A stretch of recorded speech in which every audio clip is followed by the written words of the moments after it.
আজকে আমার রেসিপি সোয়া অমলেট কারি। একদম নতুন ধরনের একটা রেসিপি, খেতে লাগে অসাধারণ আর বানাতেও খুবই কম সময় লাগে। তার জন্য সবার প্রথমে সোয়াবিনগুলোকে গরম জলে ভিজিয়ে রেখেছিলাম। এইবারে জল থেকে খুব ভালো করে ছেঁকে তুলে নেব মিক্সির বাটির মধ্যে।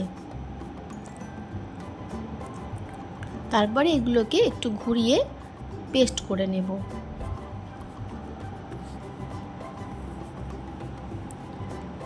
তো দেখো, সোয়াবিনগুলোকে আমি ঠিক এইভাবে পেস্ট করে নিয়েছি।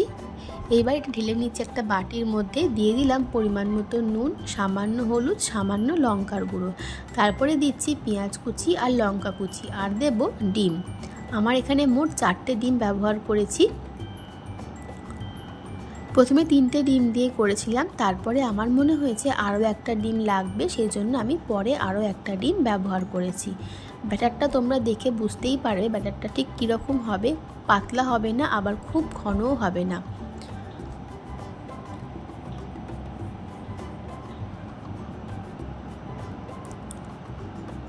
তো দেখো, ব্যাটারটা ঠিক এইরকম ঘনত্বের হবে।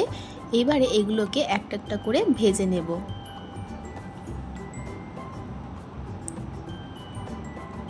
কড়াই দিয়ে দিচ্ছি সাদা তেল। তেলটা খুব ভালো গরম হয়ে গেলে 1 হাতা ব্যাটার নিয়ে তেলের মধ্যে দেব, আর একটু চেপে গোল করে দেব। তোমরা ব্যাটারটা দেখে বুঝতেই পারছো ব্যাটারটা ঠিক কীরকম হবে। এইবারে হালকা হাতে এটাকে উল্টাতে হবে, আর গ্যাসের ফ্লেমটা কিন্তু মিডিয়ামে রাখতে হবে। আস্তে করে জোরে করে করলে কিন্তু ভিতর থেকে কাঁচা থেকে যাবে, ওপরটা ভালো ভাজা হয়ে যাবে। সেই জন্য গ্যাসের ফ্লেমটা মিডিয়ামে করে এটা ভালো করে এপিট ওপিট ভালো করে ভেজে নিতে হবে। এটা কিন্তু তোমরা ব্রেকফাস্টে শুধুও খেতে পারো, এবং বাচ্চাদের টিফিনেও কিন্তু এটা দেওয়া যেতে পারে। ভীষণ হেলদি আর ভীষণ ভালো একটা খাবার। তো এরমভাবে সব কটা আমি ভেজে নেব। মোট 5টা বানিয়েছিলাম আমি। তো চলো, এইভাবে সব কটা সয়াবিনের অমলেট আমি ভেজে নিয়ে তারপরে ফিরে আসছি।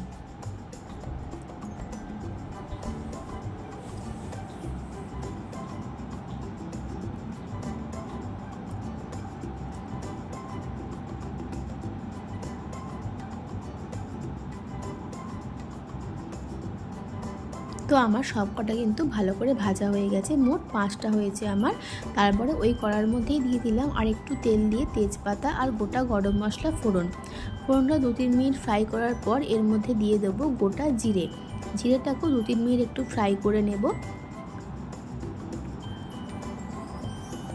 তারপরে দিয়ে দিচ্ছি রসুন কুচি। রসুনটাকে একটু ভেজে নেব 2-3 মিনিট। রসুন থেকে কাঁচা গন্ধটা চলে গেলে এর মধ্যে দিয়ে দেবো পেঁয়াজ কুচি। পেঁয়াজটাকে ভালো করে লাল লাল করে ভেজে নিতে হবে।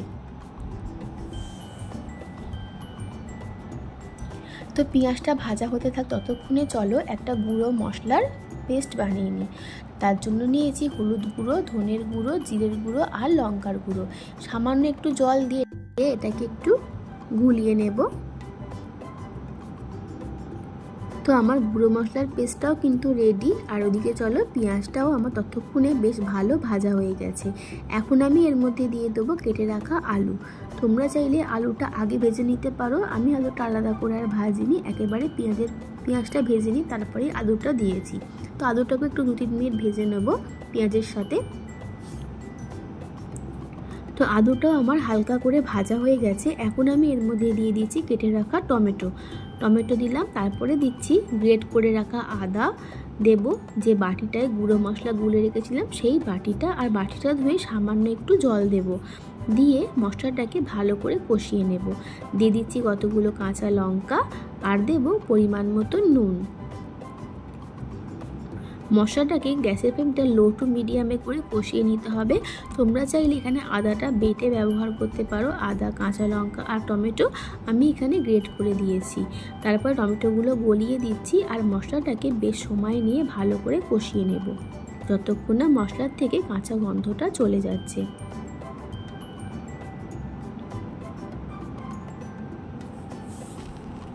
দিয়ে দিলাম স্বাদের ব্যালেন্সের জন্য সামান্য একটু চিনি। দিয়ে ভালো করে আবারও মিশিয়ে নিচ্ছি।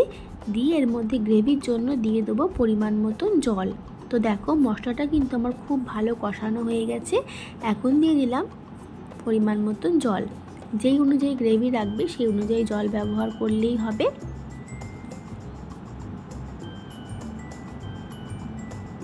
এখানে তোমাদের আমি একটা কথা বলে দিই, যে ভুলটা আমি করেছি, জলটা কিন্তু একটু বেশি ব্যবহার করবে। জল কম হয়ে গেলে এটা কিন্তু ঝোলটা টেনে নেবে। যেহেতু সোয়াবিন আছে সেই জন্য ঝোল কিন্তু পরে অনেকটাই টেনে নেবে।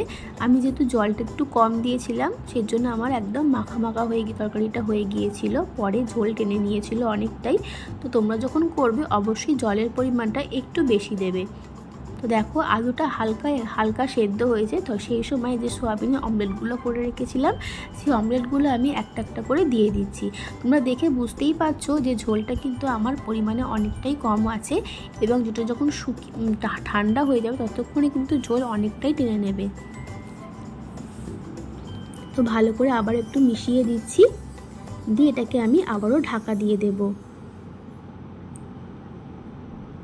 তো ঢাকা দিয়ে দিলাম 5 মিনিটের জন্য। তো দেখো এবার কিন্তু আমার আলুটা একদম ভালোভাবে সেদ্ধ হয়ে গেছে।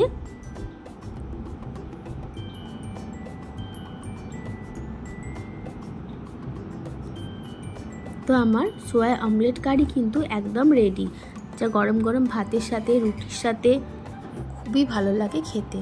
তো আজকের আমার রেসিপি তোমাদের কেমন লাগলো সেটা তো অবশ্যই কমেন্ট করে জানাবে। ভালো লাগলে বন্ধুদের সাথে শেয়ার করে দিও, আর আমার চ্যানেলটা সাবস্ক্রাইব করে দিও। সবাই খুব ভালো থেকো, সুস্থ থেকো। আসবো নতুন কোনো রেসিপি নিয়ে, ততক্ষণের জন্য টাটা। আর আমার পুরো ভিডিও দেখার জন্য তোমাদেরকে অসংখ্য ধন্যবাদ। আর আমার এই নতুন রেসিপিটা তোমাদের কেমন লাগলো সেটা তো অবশ্যই কমেন্ট করে জানিও। টাটা।